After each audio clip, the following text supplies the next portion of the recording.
Pag itinatanong mo yung sitas ng Biblia, lalo na sa mga ngaral mo, yun ang sign na ikaw ay mahilig sa salita ng Diyos. Kaya mo nga tinatanong, di ba?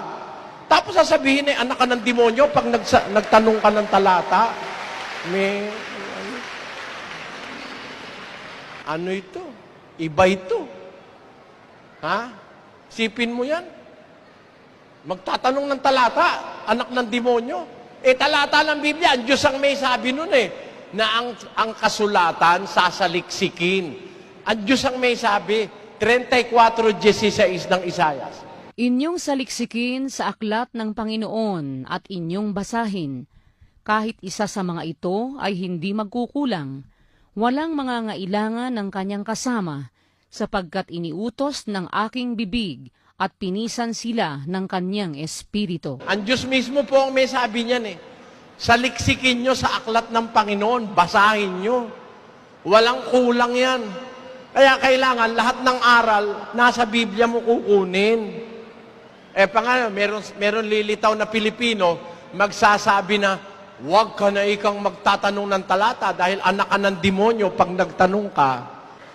Masamang aral yan. Nako, mga kababayan taga Marikina, napaka ganda ng pamayanan nyo. Hanga ako sa Marikina.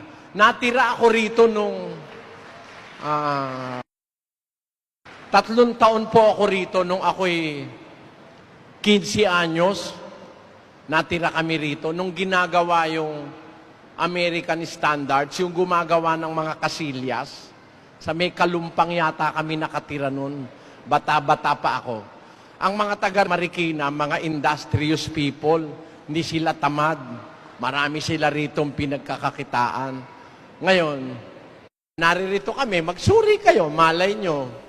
Utos kasi ng Diyos yun Unang Tesalonica 5:21. Pakinggan nyo. Subukin ninyo ang lahat ng mga bagay. Ingatan ninyo ang mabuti. Layuan ninyo ang bawat anyo ng masama.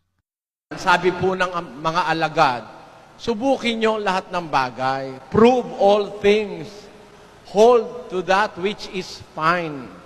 And abstain from all appearance of evil.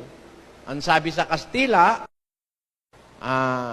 examinadlo todo, retened lo que fuere bueno, apartaos de toda apariencia del mal. Yan. Tingnan, pinapalayo tayo sa masama, pinaiipon sa atin yung mabuti. Ganyan po ang sabi ng Biblia. Kaya naririto ako, gusto nyo po akong subukin para matupad yung sinabi ng Biblia sa unang Juan 4:1. Pakinggan nyo po. Mga minamahal, huwag kayong magsipaniwala sa bawat espiritu, kundi inyong subukin ang mga espiritu kung sila'y sa Diyos, sapagkat maraming nagsilitaw na mga bulaang propeta sa sanglibutan.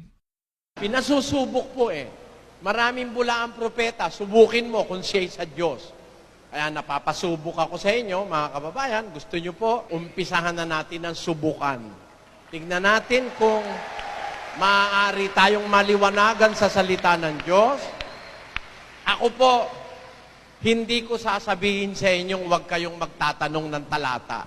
Dapat itanong nga ninyo yung talata o yung verses of the Bible.